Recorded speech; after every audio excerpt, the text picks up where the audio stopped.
야손의 집에 침입하여 그들을 백성에게 끌어내려고 찾았으나 발견하지 못하매 야손과 그들을 끌고 읍장들 앞에 가서 소리질러 이르되 천하를 어지럽게 하던 이 사람들이 여기도 이르네. 아멘.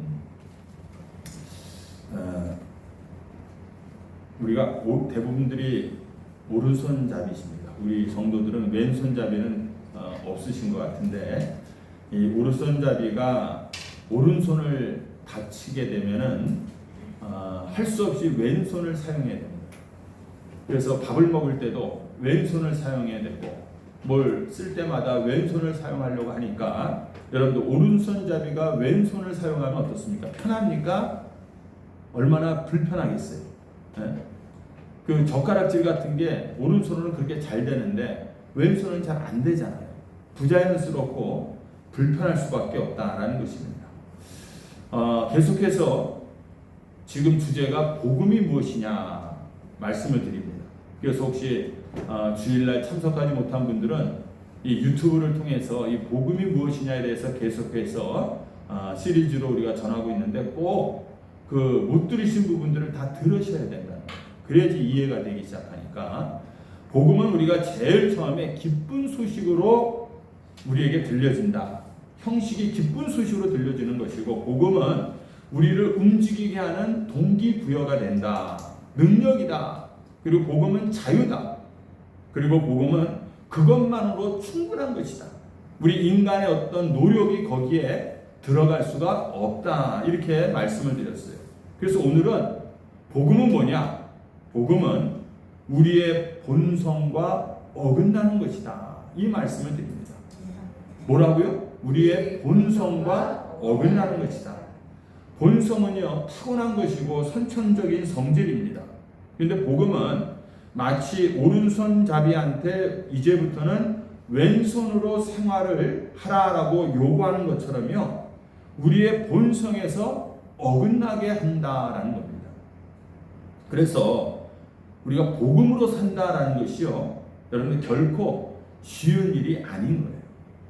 그래서 우리의 본성을 자꾸만 거스르게 만들기 때문에 복음으로 산다는 것은 우리에게 참으로 힘든 겁니다.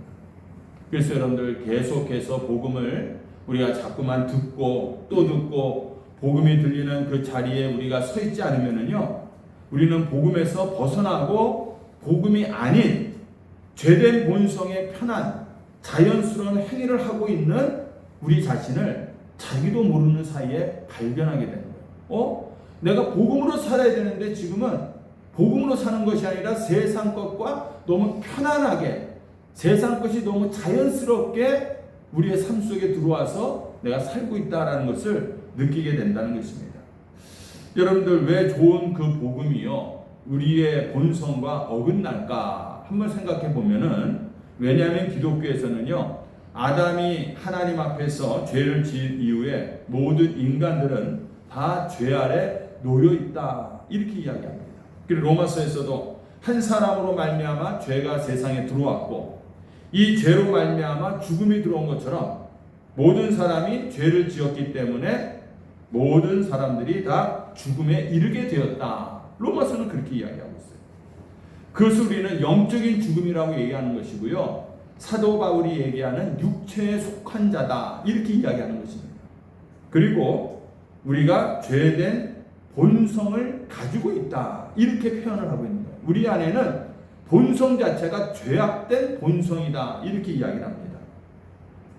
그래서 여러분들, 죄된 본성을 지녔다, 죄의 성향을 지녔다라는 얘기는요, 무엇을 해도 늘 우리는 죄 짓는 쪽을 선택한다는 거예요. 무엇을 해도 죄 짓는 쪽으로 우리가 자꾸만 기울어진다라는 얘기를 하는 겁니다. 우리의 본성 자체가 죄악된 본성이기 때문에요, 그 죄 쪽으로 흘러가는 것이 어떻게 보면은 자연스럽고 나에게 그것이 편하다는 얘기예요. 여기서 죄를 짓는다는 얘기는 도덕적인, 윤리적인 어떠한 죄를 포함하지만은요, 더 근본적인 예는 뭐냐면요, 우리가 하나님 편에 서는 것 자체를 싫어한다는 거예요. 하나님 쪽을 선택하는 것 자체를 우리가 자꾸만 거부한다라는 얘기가 바로 이 죄를 짓는다, 죄악된 본성대로 우리가 살고 있다라는 얘기랍니다. 그래서 사람이 착할 수도 있고 뭐 악할 수도 있죠. 그런데 사람이 어떻든지 간에 다 죄된 본성에 불과한 것입니다. 저 사람은 참 법 없이도 살 수 있는 너무너무나도 착한 사람이야, 이렇게 칭찬하는 사람도 있고요. 어떻게 사람이 돼갖고 저렇게 악할 수가 있지 하면서 못된 사람들도, 여러분들 모두가 다 그 본성은 어떠냐? 다 악하다는 겁니다. 악하다는 겁니다. 그래서 마음이 여리고 또 착하고 선한 행동을 하는 것만으로는 우리가요 구원을 받지 못한다고 기독교가 주장하는 거예요. 우리의 노력으로, 우리의 선한 행위로는 우리가 구원을 받을 수 없다. 왜? 본성 자체가 악한 쪽으로 흘러가고 있는 우리들이기 때문에. 아무리 착한 심성의 사람이라고 해도요, 결국 우리 인간들은요 하나님 없이 살려는 노력을 끊임없이 하게 된다는 거예요. 그래서 기독교가 말하는 구원은 착한 일을 해서 우리가 구원받는 것이 아니라 하나님과 내가 한편이 되고 하나님과 내가 연합이 되고 하나님과 관계가 끊어졌던 그 관계가 다시 이어짐을 뜻하는 것이 바로 구원이다, 이렇게 이야기를 하는 것이에요. 여러분들, 죄된 본성은요 하나님을 주인으로 모시고 그 통치를 받기보다는요, 우리의 이 죄악된 본성은 자꾸만 주인이 누가 되려고 하냐면 내가 되려고 한다는 거예요. 자기가 주인이 되어서 내가 이끌어가는 삶을 살아가려고 한다라는 것입니다. 그래서 우리가 이런 개념을 이 기독교에서 얘기하는 이런 죄악된 본성, 구원, 이런 개념을 바르게 우리가 이해한다면요, 신앙생활하면서 가장 경계해야 될 것 중에 하나가 내 자존심이 상했다는 거예요. 그리고 자존감을 높여야 된다, 이런 얘기를 교회 안에서 많이 하지 않습니까? 그런데 이것들이요 과연 제대로 사용하는 단어인지를 우리가 깊게 생각해 봐야 된다는 겁니다. 기독교는요 철저하게 하나님만 의지하고 하나님께 붙어서 살아야 하는 의존적인 삶을 강조하는 게 기독교입니다. 그렇지 않습니까? 우리의 힘으로는 죽을 수밖에 없기 때문에 하나님만을 의지하고 살라라는 것이 기독교예요. 그리고 믿음의 공동체 안에서는요 혼자 사는 것, 자존 자체가 중요한 것이 아니라요 공존을 강조하고 있는 거예요. 우리가 함께 어우러져 살아가는 공동체를 믿음의 공동체다, 이렇게 이야기합니다.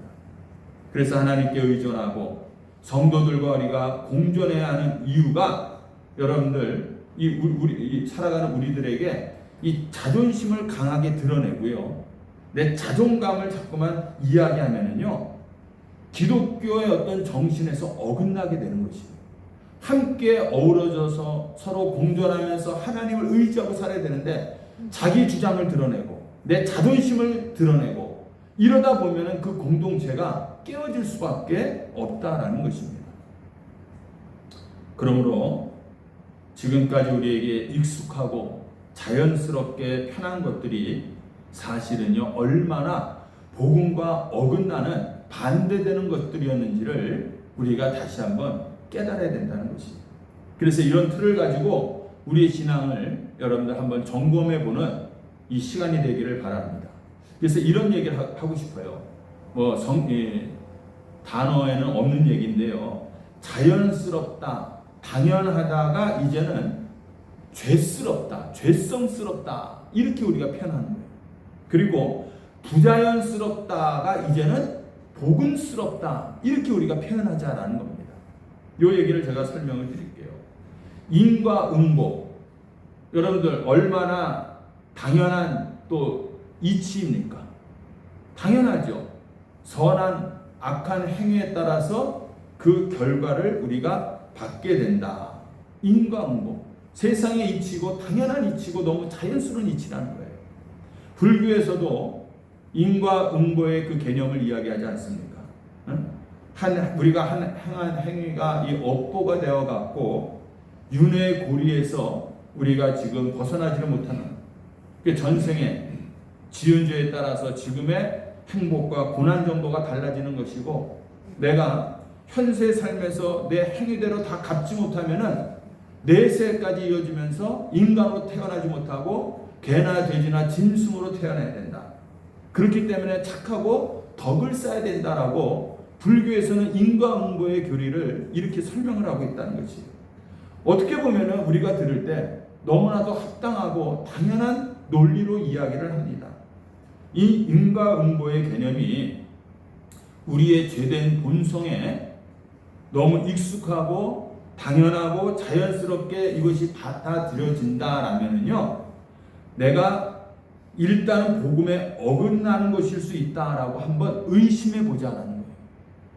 세상의 이치가 내가 지금 살아가는 신앙생활에 있어서 너무 세상의 이치가 당연하게 받아들여진다 하면은 내가 지금 뭔가 복음에서 벗어나 있구나라고 우리가 한번 생각해 봐야 된다라는 얘기입니다.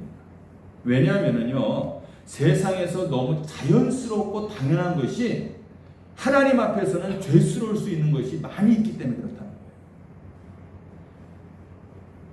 그런데 복음의 주장은 여러분들 인과응보의 그 개념을 뛰어넘는다라는 겁니다.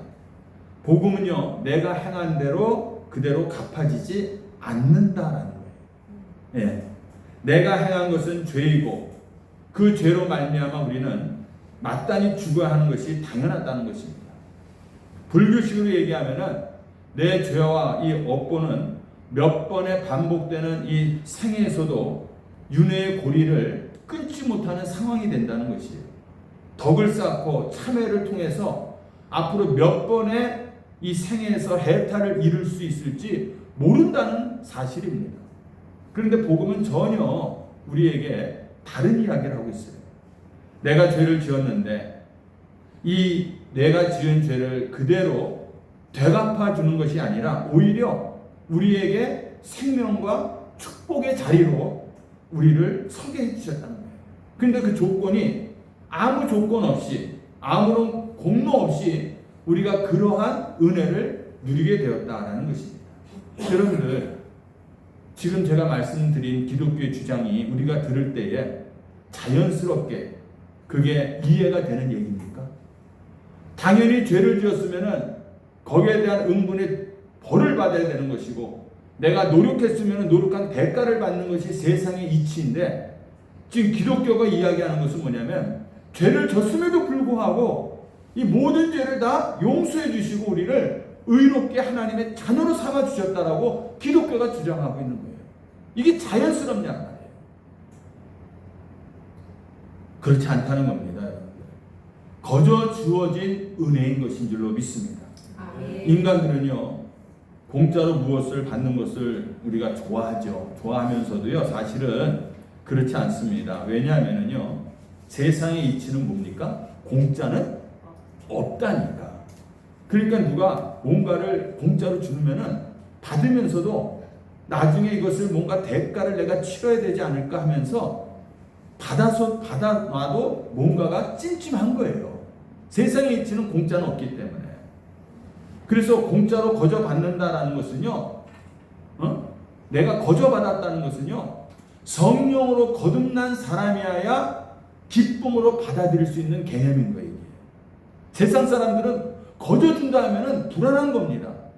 근데 우리 예수 믿는 사람들은 하나님께서 우리에게 거저 주었다라는 것 자체는 바로 이 성령으로 거듭난 사람들에게만 우리가 누릴 수 있는 기쁨의 개념이다라는 것이에요.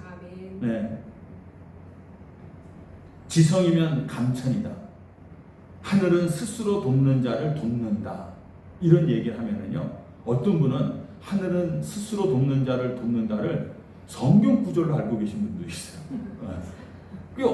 성경 구절 같잖아요. 그런데 이런 것들이요, 다 세상의 이치로는 맞고 세상의 방법으로 사는 사람들에게는 맞는 말 아닙니까? 지성이면 감천이고 하늘은 스스로 돕는 자를 돕고 세상의 이치라는 거예요. 열심히 노력하면 된다는 겁니다. 안 되는 게 없다는 거죠. 송대관 노래가 쨍하면 했던 날 해보면 안 되는 것 없단다. 노력하면은 이게 우리 일반적인 세상의 이치인 거예요, 여러분들. 그런데 이런 개념들이요, 복음으로 사는 사람들에게 뛰어넘어야 할 인간 본성에서 우러나오는 종교적인 성향인 것들이다라는 겁니다. 그래서 콩 심으면 콩 나고 팥 심은 팥 난다. 당연한 이치인 거예요. 이 세상 이치가 그렇게 돌아간다는 것입니다. 그런데 우리가 세상에서 경험만 봐도 세상은 그렇게 돌아가고 있는데 복음의 영역은 그 영역을 초월한다는 겁니다. 그 이상의 초월의 영역이 우리에게 있다라는 것을 얘기해요. 우리의 신앙이 세상의 영역, 세상의 이치에 머물러 있으면은요, 그 틀을 가지고 우리가 모든 것들을 이해하게 되는 것이에요. 그러면은 어떻게 되냐면요, 예수 없이도 또 복음 없이도 신앙생활이 가능해지는 거예요. 십자가 없이도요, 열심히 내가 어느 정도 열심히 하면은 교회가 부흥되는 거예요. 세상의 틀을 가지고 신앙생활 하면, 왜냐? 열심히 노력하는 자를 하늘은 스스로 돕는다고 했으니까. 여러분들, 전도 상품을 어느 교회는 제가 보니까 프랭카드에다가 무슨 전도대에 딱 해놓고요, 전도 경품을 써놨어요. 전도 많이 하고 1등 하면은 경품으로 소형차 한 대 준대요. 여러분, 전도 하겠어요, 안 하겠어요?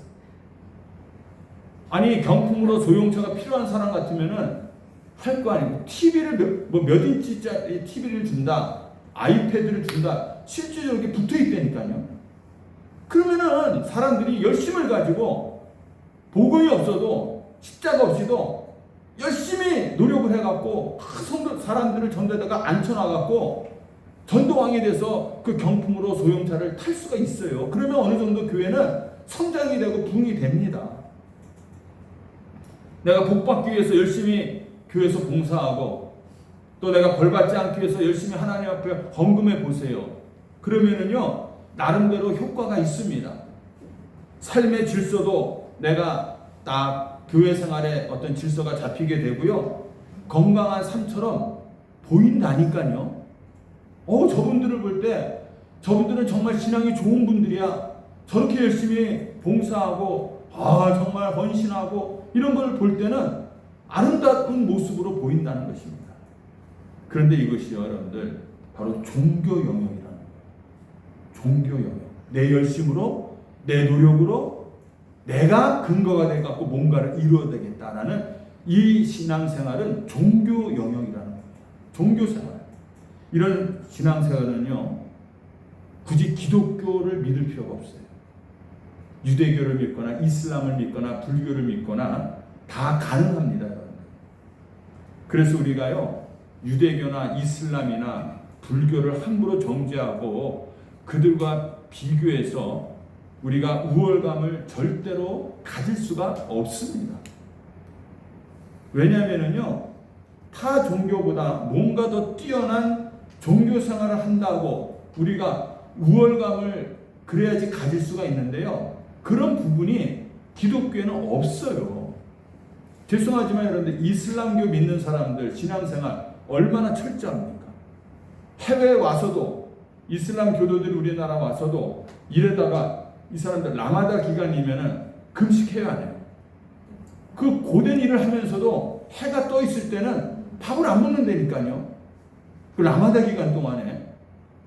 그리고 일하다 말고 하루에 3번씩 저 메카를 향해서 그들이 절을 합니다. 죄송하지만 우리 기독교인들 그렇게 신앙생활 합니까? 하루 두끼 금식하라도 우리 힘들어하잖아요. 하루에 3번 밥 먹을 때 잠깐 기도하는 거, 그것도 까먹고 그냥 밥 먹을 때도 많잖아요. 그러면서 어떻게 이슬람교보다 우리가 더 우월하다 이렇게 주장할 수가 있냐 말이에요. 여호와의 증인들 여러분들 보시면은요, 제가 아는 분들은 여호와의 증인들은 세상 사람들 볼 때 우리 기독교인들보다도요 더 정직하고 더 깨끗하고 더 도덕적으로 보입니다. 그 사람들이 그런 부분을 얼마나 강조하는지 몰라요. 그럼에도 불구하고 우리 기독교인들은 배타적이다라는 소리를 들음에도 불구하고 왜 우리는 진리를 가졌다고 주장하냐면은 다른 종교들이 운영하는 틀과 우리 기독교가 가지고 있는 틀이 기본적으로 다르기 때문에 그렇다. 이 얘기를 하는 거예요. 다른 종교는 죄된 본성이 해결되지 않은 상태에서 그 죄된 본성에 익숙하고 당연하고 자연스러운 것들을 바탕으로 그들은 종교 생활을 하고 있는 거예요. 그런데 여러분들, 이 다른 종교는 다 자신이 근거가 되어서 내가 무엇을 해야 된다는 겁니다.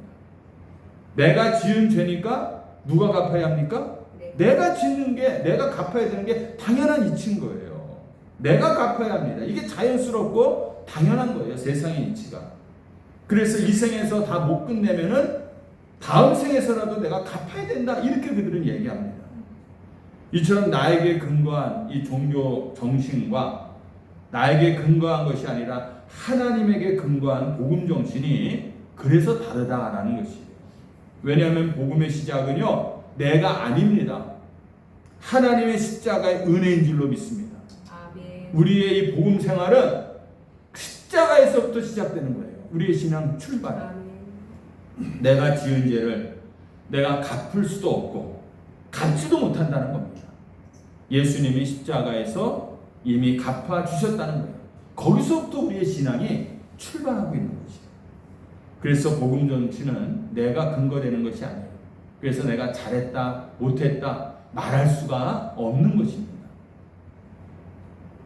종교 정신은 내가 아무리 착하고 열심히 살아도 하나님의 축복을 이끌어내지를 못하는 거예요. 그 반대입니다. 오히려 내가 열심히 살면 살수록 더 하나님과 멀어질 수밖에 없어요. 왜? 방향이 잘못되어 있었기 때문에 그런 거예요. 네. 여러분들, 하나님의 은혜 안으로 들어와서 하나님의 은혜를 먼저, 십자가 은혜를 우리는 먼저 체험을 하고, 그리고 나서 내가 이런 하나님의 은혜를 체험했으니 이 세상에서 내가 이제는 선하게 착하게 살아야 되겠다라는 그런 갈망하는 것이 바로 복음 정신인 줄로 믿습니다. 순서가 완전히 바뀐 거예요. 여러분들, 그래서 이 종교 생활은요, 불교도 되고 이슬람도 되고 어떤 종교도 괜찮습니다. 무늬만 바뀌는 거예요. 계속 그 종교 생활을 하는 거예요. 그런 종교 생활을 하니까 삶이 힘들고 무겁고 부담스러울 수밖에 없다는 거예요. 여러분들 생각해 보세요. 1년에 그 40일씩 남아다 기간에 밥도 못 먹고 매 1년마다 해야 되고, 그냥 한 번이라도 그 절하는 것을 빼먹으면은 그 이슬람에서는 큰 죄를 진 것처럼, 심지어는 길을 가다가도 메카를, 이 이슬람 교도들 시계를 보면은요, 이 나침판이 있어요. 그래갖고 이렇게 요즘에 뭘 돌리면 이 메카를 향해서 딱 이렇게 보여줍니다. 그러면 길을 가다가도 메카가 어느 쪽에 있는 것을 정확하게 알아요. 그쪽을 향해서 기도를 합니다. 이게 그들의 삶인데 얼마나 얽매여 있는 삶입니까? 복음은 우리가 자유라고 했잖아요. 하나님이 우리에게 자유함을 주셨다는데 그들은 얽매여서 부자연스럽게 계속해서 힘들게 종교 생활을 하게 되더라라는 것입니다. 여러분들, 선행이나 은혜의 개념을 한번 생각해 보세요. 종교 생활은요, 내가 선행으로부터 하나님의 축복을 끌어내는 거예요. 내가 하나님께로 올라가고자 내 노력으로 하기 때문에 이것이 형식적이고 율법 중심이 될 수밖에 없습니다. 근데 복음 생활은요, 하나님이 십자가에서 베풀어 주신 은혜와 사랑을 또 긍휼함을 근거해서 이제부터는 내가 착하게 살아야 되겠구나. 하나님을 기쁘게, 하나님을 실망시켜드리지 않고 내가 살아야 되겠구나라고 우리가 결단하게 되는 것이에요. 그러므로 여러분들, 내가 열심히 노력해서 축복을 받고 하나님의 징계를 피할 수 있다. 내가 열심히 한 만큼 나는 돌려받는다. 내가 무엇을 하고 안 하고 나에게 초점이 맞춰져 있다면은 이것은 여러분들 복음 정신이 아니라 종교 정신으로 내가 신앙생활합니다. 지금까지 여러분들 우리가 그러한 복음이 아닌 종교 정신으로 신앙생활해 왔던 그런 부분들이 분명히 있다는 거예요. 목회자인 저 자신부터도 내가 뭔가를 열심히 해보려고 하는 그런 의도로 하나님 앞에 인정받으려는 그런 모습이 있었다는 겁니다. 또 회개 같은 경우도 여러분들, 그동안 우리가 회개를 어떻게 이해했냐면요, 하나님이 나를 받아주셨다고 느낄 때까지 울면서 기도하는 과정이다 생각했어요. 그러니까 회개하려면 뭐부터 해야 돼요? 먼저 울어야 돼요. 울어야 되는 거예요. 시큰 울어야 되는 거예요. 네. 그러나 성경이 말하는 이 복음의 회개는 뭐냐면요, 내 연약함, 내 부족함을 하나님께서 이미 받아주셨다라는 이 사실을 받아들이는 과정인 거예요. 나 같은 인간을 하나님이 어떻게 받아줄 수 있을까? 그래서 하나님이 나를 버리신 것이 아니라 내가 자꾸만 하나님을 거절하는 것이 너무너무나도 마음이 아프고 안타까워서 눈물을 흘리는 거예요. 하나님은 계속 나를 찾아와 주시는데 내가 하나님 앞에 제대로 반응하지 못하고 하나님을 거부한 것 때문에 하나님 앞에서 안타까워서 눈물을 흘리는 것이 회개다, 이렇게 얘기합니다. 그래서 여러분들, 이 종교적인 회개는요, 실컷 울고 나서 아직 내가 덜 풀린 것 같다 하면 어떻게 됩니까? 또 부흥회를 가거나 기도원 가갖고 또 실컷 울고 와야 돼. 그래야지 내 속이 편해지는 거예요. 네. 그러니까 이런 사람들의 회개는요, 그냥 불 끄고 찬송가 이렇게 확 찬송가 쳐주면은 그때부터 그냥 울다가 끝나버리고 마는 거예요. 이게 회개라고 여태까지 우리는 생각해 왔다는 겁니다. 그러니까 회개라는 것은요, 내가 이 잘못된 방향으로 가다가 완전히 180도 돌아서는 게 회개인데 맨날 울다가 또 울고 방향을 바꿔 서지를 못하는 거예요. 그래서 복음적인 회개는 뭡니까? 내가 그 하나님의 사랑을 깨닫고 나니까 잘못 살아왔구나. 그래서 내가 다시 하나님을 향해서 우리의 방향을 트는 겁니다. 나쁜 짓을 해서 나는 죄인입니다. 그래서 변화되기를 힘써야 한다는 게 종교 정신인 거예요. 나쁜 짓을 했으니까 난 죄인이야. 그래서 나는 열심히 착하게 살아야 돼. 이게 종교 정신인 거예요. 그런데 나쁜 짓은 물론이고요, 착한 일을 해도 우리는 죄인입니다. 네. 그런데 주님께서 내 죄의 문제를 해결해 주셨기 때문에 나는 의로운 사람이라고 불릴 자격이 생겼다고 고백하는 게 여러분들 복음 중심인 줄로 믿습니다. 종교 중심은요, 아주 명확합니다. 뭐 술, 담배, 음악, 취미, 친구들과의 어떤 윤리적인 어떤 그 도덕적인 문제에서도요, 해야 하는 것과 하지 않는 것을 명확하게 구별해 놓고 규정을 짓는 거예요. 그래서 술, 담배를 하면 죄다, 이렇게 정죄를 해버리고 말아요. 음악을 들어도 발라드까지는 괜찮은데 트로트를 들으면은 죄다, 이렇게 자기네들끼리 규정을 줘버리고 마는 거예요. 요즘에 여러분들 TV를 틀면은 제일 많이 나오는 노래가 뭡니까? 트로트잖아요. 그러니까 이 사람들은 트로트 들으면 죄인 거예요. 이렇게 규정을 줘버리고 마는 겁니다. 이게 종교 생활인 거예요. 근데 복음 생활은요, 하나님의 말씀과 성령의 인도하심을 따라서 무엇이 나에게 유익한지, 무엇이 나에게 유익하지 않은지를 성령의 인도하심 따라서 우리가 결정하고 행동하는 겁니다. 그 안에서는 자유함이 있는 거예요. 죄인들과 같이 놀지 말라, 이렇게 했는데 예수님은 어떻습니까? 세리와 죄인의 친구가 되주셨어요. 정말 하나님을 사랑한다면 목사나 선교사가 될 것이고, 목사님은 보통 성도들보다 더 영적이다. 이게 여러분들 맞는 얘기입니까? 맞지 않는 얘기입니까? 네? 아니라는 거예요. 아니라는 거예요. 하나님께서는요, 우리를 여러 사역으로 불러주신 거예요. 목회자로 불러주시고 평신도로 불러주시고 이런 일 저런 일로 하나님께서 사역마다 다 다르게 불러주신 거예요. 그래서 목사는 성도들보다 더 영적이다. 이게 누가 만들어낸 이야기입니까? 이제 복음의 정신과 종교 정신이 어떻게 다른지를 여러분들 아시겠어요? 뭐가 옳은지를 우리가 구분할 수가 있어야 되는 거예요. 겉으로 나타나는 신앙생활은 다 똑같습니다. 교회에 와서 예배드리고 헌금하고 봉사하고, 그런데 어떤 사람은 철저하게 종교 정신으로 신앙생활을 하는 거예요.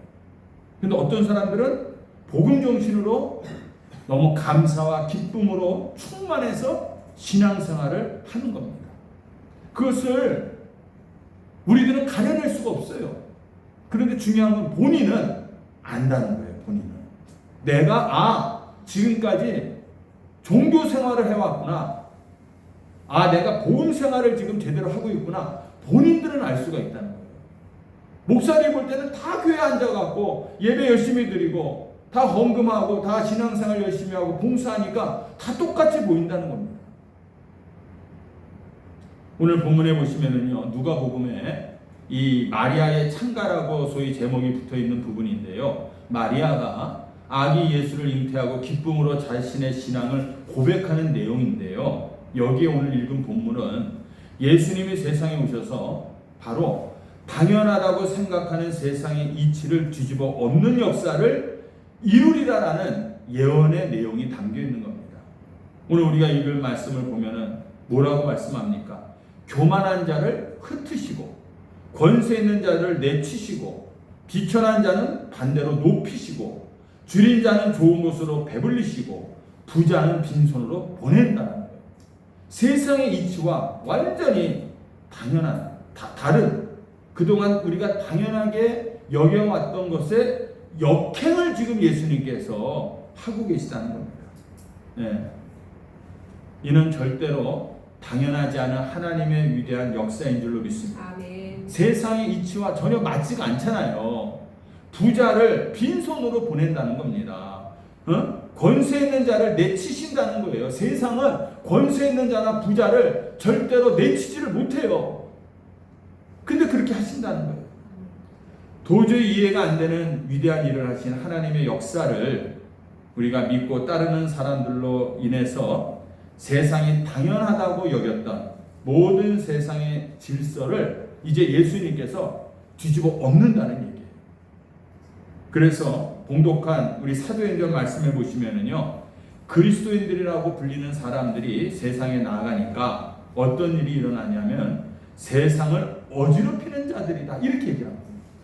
세상의 이치는 이렇게 돌아가야 되는데 예수 믿는 사람들이 등장하면서 그 이치와 다르게 나타나니까 이 우리가 사는 세상을 그리스도인들이 어지럽히고 있다, 이렇게 얘기하고 있는 거예요.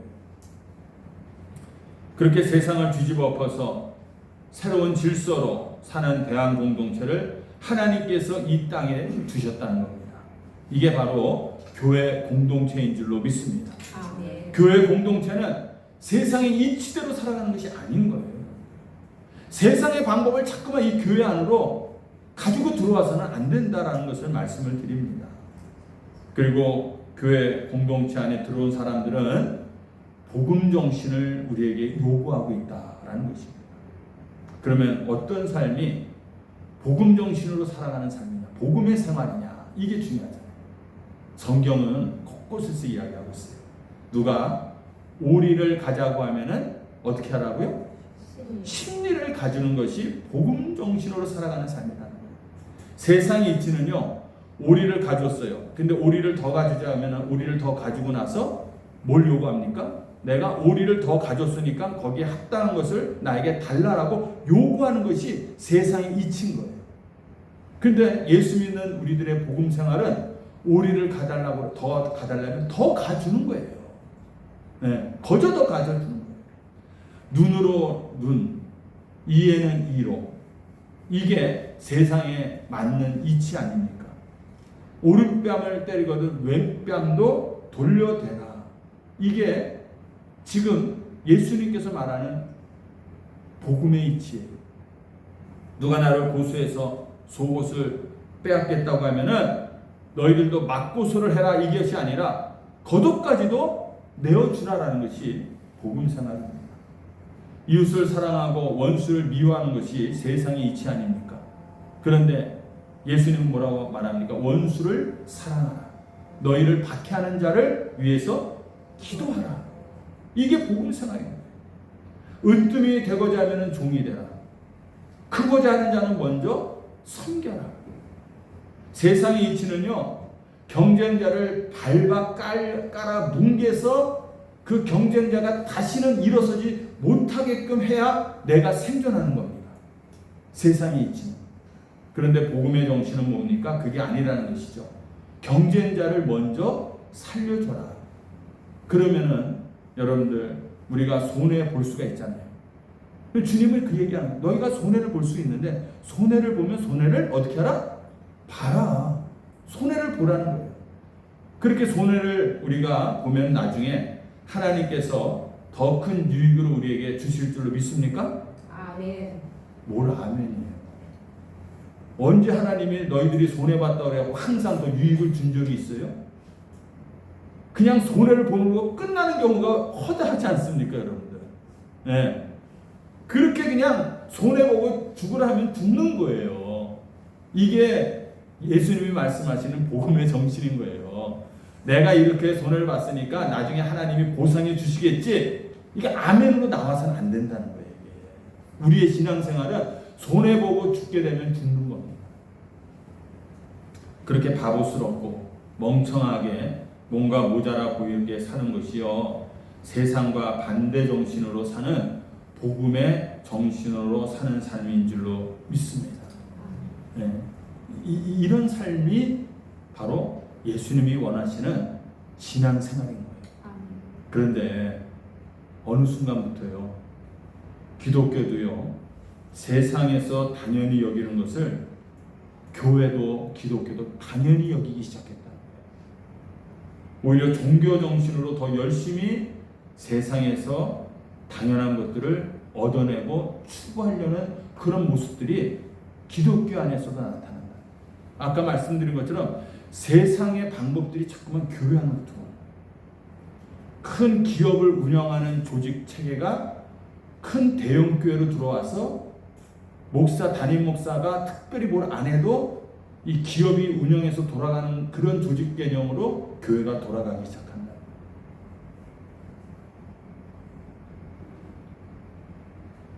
여러분들 언제부터인지 기도도요, 우리가 기도할 때요, 그 기도의 내용이 내가 성공하기 위한 도구가 되어버리고 말았어요.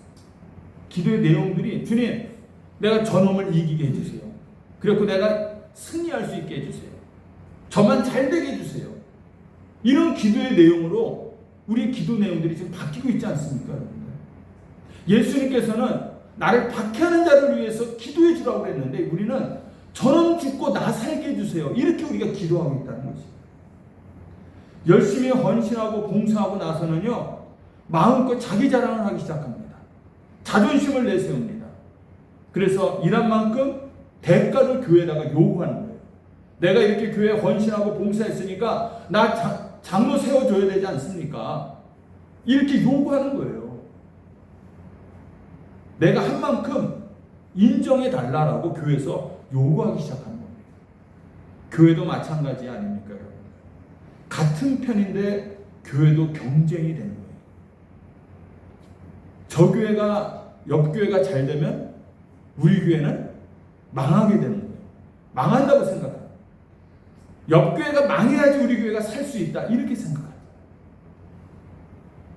하도 교회들이 많아지니까 한 건물 안에도 교회가 한 두 개, 세 개씩 들어오는 경우들이 있어요.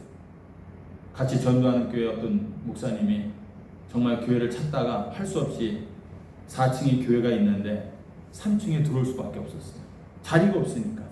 그래갖고 가서 먼저 얘기를 다 말씀을 드렸더니 찝찝하지만 그냥 허가를 해주더래요.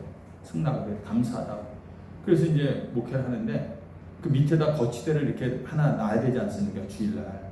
그래서 거치대를 놨더니 그 위에 교회 누가 이렇게 들어오면서 왜 이거 여기다 세워놨냐, 우리 교회는 안 했는데 왜 당신 교회만 세워놨냐, 치우라, 그 얘기야. 여러분들, 이게 도대체 같은 편 아닙니까, 우리가? 같은 편인데 이렇게 하는 거예요. 세상의 이치대로 행하는 게 종교 정신이면은요, 복음 정신은요, 하늘의 이치로 우리가 살아가는 것인 줄로 믿습니다. 하늘의 이치. 여러분들 이제 결단하셔야 돼요. 어느 정신으로 살아가겠습니까? 복음 정신으로 신앙생활 하시겠습니까? 아니면은 종교 정신으로 신앙생활 하십니까? 어느 나라에 여러분들 지금 살고 계십니까? 이 세상에서 우리가 살고 있습니까? 아니면 우리는 하나님의 나라에서 지금 살고 있습니까? 하나님의 법으로 이 세상에서 살려면은요, 부딪힘이 없을 수가 없는 거예요. 그렇잖아요. 이 세상에서 살면서 내가 하늘의 이치대로 살려고 하니까 얼마나 불편하겠습니까? 한국에서 살다가 외국으로 이민을 가게 되면은요, 여러분들 이민 생활이 쉽지가 않다는 거예요. 잘 모르기 때문에 손해보는 일도 많고요. 오래 살아도요, 영 적응이 안 되는 거예요. 외국 생활은요. 세상 나라에 익숙하게, 이 세상에 익숙하게 우리가 살다가요, 이제 하나님의 백성이 되어서 하나님 나라의 법을 따라서 우리가 살기 시작하면은 이게 편하지가 않은 겁니다. 네. 자꾸 부딪히게 되는 거예요. 예전에 내가 이렇게 살았어도 괜찮았는데 하나님의 법대로 살려니까 자꾸만 걸리는 것들이 나오고 부딪히는 것들이 나오는 것이에요. 그래서 여러분들 우리가 성령에 이끌려서 훈련을 받아야 되는 거예요.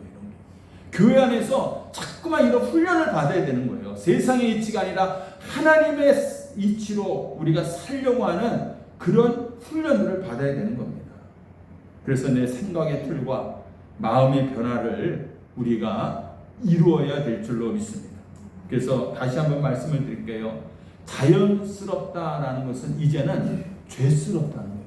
이게 무슨 말씀인지 알겠죠? 그리고 부자연스럽다가 오히려 이제는 우리에게 복음스럽다가 되는 거예요. 세상에서 살아가는 것이 부자연스러운 게 내가 복음대로 살아가는 것이구나.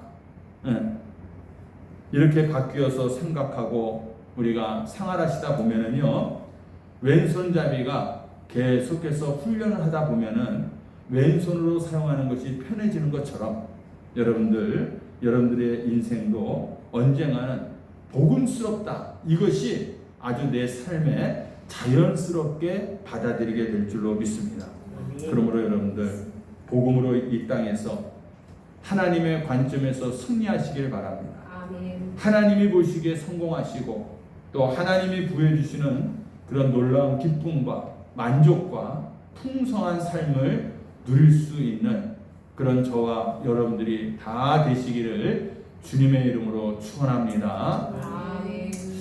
우리 다 같이 우리 찬양하시겠습니다. 우리 축복